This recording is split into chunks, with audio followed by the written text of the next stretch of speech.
So another Sunday has passed, and you guys already know what that means. Another new episode of HBO's amazing adaptation of the video game series, The Last of Us. And good God, was the fan base absolutely begging for this episode after the absolutely traumatic episode that was Season 2, Episode 2. Hello everyone, I am Finn. Welcome back to Finn Films. Join me today as we are discussing everything that happened in The Last of Us Season 2, Episode 3, in what is probably the most emotional episode of this show so far, and what is honestly probably my favorite episode of The Last of Us so far.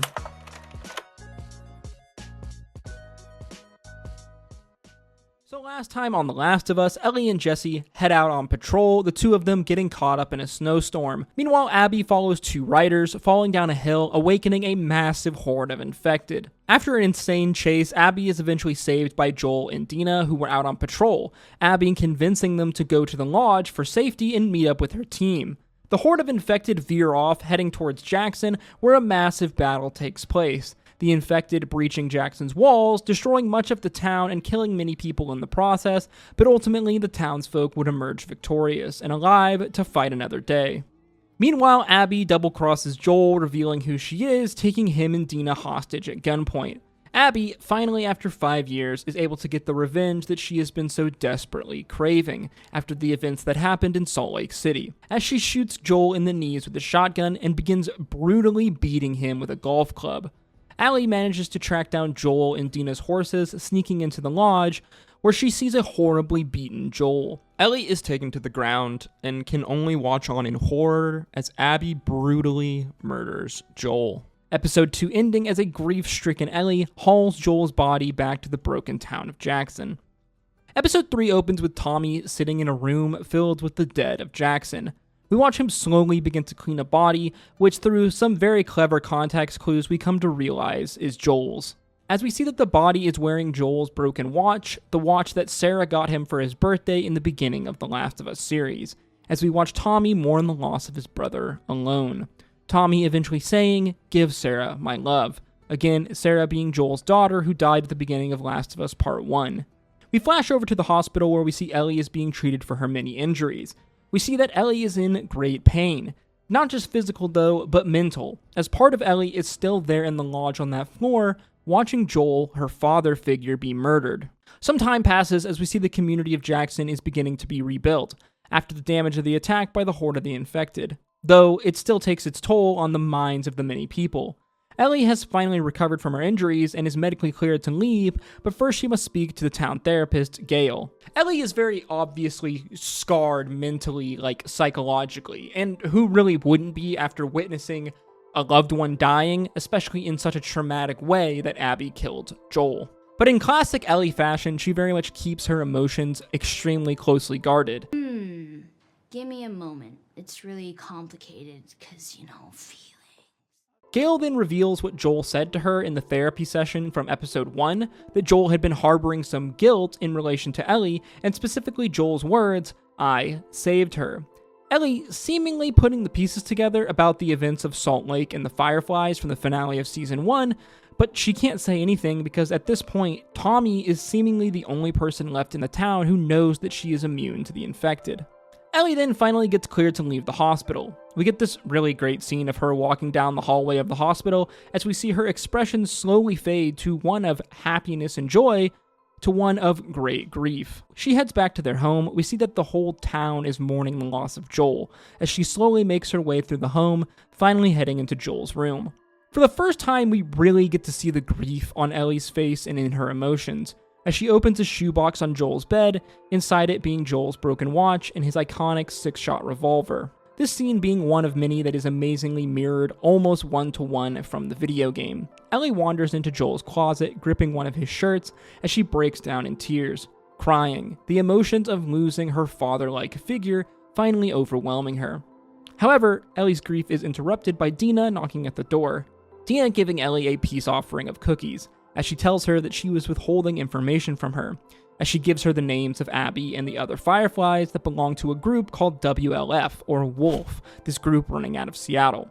They take this information to Tommy, Ellie wanting to form a posse to go after Abby and avenge Joel, but Tommy says that that's not how they do things here in Jackson.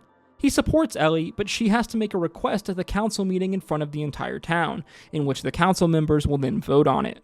We flash over to a wooded trail outside of Seattle where we see a strange group of travelers, all of them having these same kind of scars on their face and carrying hammers. These are the Seraphites, a group of religious people who follow the teachings of the Prophet, a woman who had allegedly foreseen the events of the cordyceps virus outbreak and who also believes that this infection was caused by humanity's sin. And as such, she believed this was a chance for humanity to redeem themselves, the Prophet eventually forming a community of followers. Now, though, years later, the Prophet is dead, and her followers are traveling to settle in a new home away from war, specifically war and encounters with the WLF, as suddenly one of their scouts alerts the group that people are coming on the road behind them. The entire party hiding in the brush, the scene dramatically switching on this cliffhanger. Back in Jackson, we see the entire town has gathered for the council meeting. As well, we see that Jesse has been elevated to member of the town council. Many town folks oppose the idea of going after Joel's killer, many citing the recent attacks and destruction that has been brought to the town, and the other lives that have been lost. Basically, that Jackson is too weak to be sending this many people off on a mission that more than likely wouldn't succeed. Surprisingly, though, Seth of all people, the man who called Ellie and Dina a slur at the end of episode 1, speaks out in favor of the plan, saying that if the town does nothing, then these people will one day come back. Finally, it's Ellie's turn to make her speech. Ellie appealing to this ideal of justice, not revenge, as a reason to go after Abby. Ellie very much trying to appeal to Tommy's wife, who before the cordyceps virus was a prosecutor. However, as good as her speech was, ultimately it wasn't enough, as the council overwhelmingly vote against it. Of course, this doesn't dissuade Ellie, who is going after Abby regardless of the situation and regardless if anyone will help her. We see Tommy speaking to Gale as he is worrying that Ellie is going to do something stupid. Gale commenting that Ellie and Joel are more alike than Tommy probably realizes. According to Gale, Ellie didn't learn her behavior from Joel. No, Gale believes that Ellie and Joel are just two humans cut from the same cloth, and they share the same nature. Now, I've mentioned this before in my other Last of Us videos, but the kind of major core theme of The Last of Us Part 2 is very much this cycle of violence, and specifically the consequences of violence, Joel's violence in the finale of Season 1. Joel as a character and as a man being a person that is very much motivated by violence, by revenge. Joel really only kind of changing as a person and as a character after he really becomes to accept Ellie as his daughter throughout kind of midway in the later events of The Last of Us Part 1. However, another major theme in The Last of Us, specifically Part 2, is Ellie filling Joel's shoes. Ellie in many ways becoming Joel, and we really begin to see that manifest in this episode. And it's not just like in her personality that she starts to really embody Joel, not just in her stubbornness or in her kind of violence, her brashness, but in really many of her mannerisms and her movements even. Like even something as simple as the way she holds a gun to her riding up on front of the horse when she has to double up, like we see Joel did with Ellie all the way through The Last of Us Part 1. In many ways, the story of The Last of Us Part 2 in Season 2 is the story of Ellie becoming Joel. Back in Ellie's garage, we see her preparing to set out to go to Seattle with her huge pile of guns. Dina knocks at the door, presenting Ellie with an actual viable plan, a map, and a route to Seattle, as well as a list of supplies that they are going to need for the journey, as Dina is very much the voice of reason to Ellie's kind of raw emotion and determination. In another turn of events, we see that it is Seth who has procured these supplies for the girls, Seth having kind of this moment of redemption. The girls then set out for Seattle, first stopping by Joel's grave, Ellie finally getting a chance to say goodbye to the man who became her father.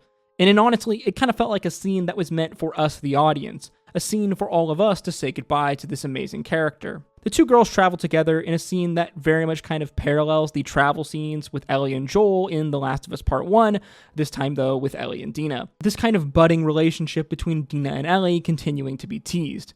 The girls though suddenly stop on the trail when they come across an overturned wagon and a dead body.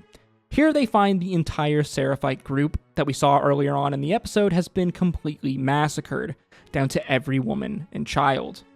Ellie making a comment that if this was Abby and her crew, if this was the WLF, as she then trails off, indicating to us that if this was indeed their work, then this is all the more reason that her and Dina need to stop Abby and her crew. Now, obviously, they could change things in the Last of Us HBO series from the video game, but we do know from the events of the video game that the Seraphites were in conflict in kind of an ongoing war with the Wolf, with the WLF. So while at this point we aren't exactly sure who killed this group of traveling Seraphites, we do know that the groups have been in conflict for years up until this point, so the show seems to very much be teasing that this was in fact the WLF. However, we don't know that for sure. Abby and Ellie, we see, finally make it to the outskirts of Seattle, as we see this absolutely beautiful, tranquil scene of this once majestic city that has now been overrun and taken by wildlife. Ellie commenting that things are quiet, too quiet, that Abby's group must be actually really small. As in the final closing scenes of the episode, we see a massive, heavily armored group of Wolf members marching through the streets of Seattle. A force bigger and more heavily armored than the girls could have ever imagined. So I really liked this episode, especially the absolute, after the absolute trauma that was last week's episode of The Last of Us. I think that this episode is kind of a really cool way that like a video game adaptation can improve on some already really amazing kind of storytelling from a video game. Throughout both seasons 1 and 2, The Last of Us, the show, has done an amazing job being extremely loyal to both parts 1 and part 2 of the video game, oftentimes replicating shots from the game almost frame for frame, line for line. But it's in episodes like this, and really the pacing of a show as opposed to the pacing of a video game, even if it is a very much a story video game, it's just something that works a lot better in a show format. Like, they talk about this a little bit in the behind the scenes for this episode at the end of the episode, but in part 2 of the video game, the kind of mourning of Joel scene feels almost a little rushed. Like, it's a very impactful and meaningful moment of the game, don't get me wrong, like the game does a really good job in capturing this absolutely traumatic and sad moment, but at the end of the day, The Last of Us is an action-adventure video game. So this type of a scene can only last so long within the confines of a video game without interrupting the flow of the gameplay. In the show though, a moment like this can really last. You can really give a moment like this, a scene like this, time to breathe, and you can really let that impact really sink in and really hit both the characters and us, the audience. Like, it goes without saying that Joel's death is obviously a very major moment in this story. Not only is it traumatic as fuck for both the characters and us, the audience, but it is also the catalyst for basically the events of Season 2 or Part 2 of the video game. Like, back in the day when Part 2 of The Last of Us, first released, it was very much a ballsy decision for the story runners for the game, to kill Joel. A lot of people were very much not happy to see their favorite character and protag of Part 1 get killed off and then replaced with Ellie in Part 2. Laura Bailey, the voice actress for Abby in the video game, shout out all my Critical Role homies out there, even getting a lot of threats online after her fictional character killed another fictional character. Man, is the internet an absolute cesspit. I mean, literally just the other day, I was talking to a friend, and they literally told me that they stopped playing Part 2 of The Last of Us after Joel died. That's literally how much this scene and this character meant to him, and how much it upset him when Joel died. So obviously, to say that Joel's death is a really pivotal moment in this series is very much an understatement. It's an absolutely massive moment. So then to me, I really love how basically 2/3 of episode 3 is really spent mourning Joel, dealing with all of the consequences and the fallout of Joel's death. Really how we saw an entire community mourn Joel's loss, not just Ellie.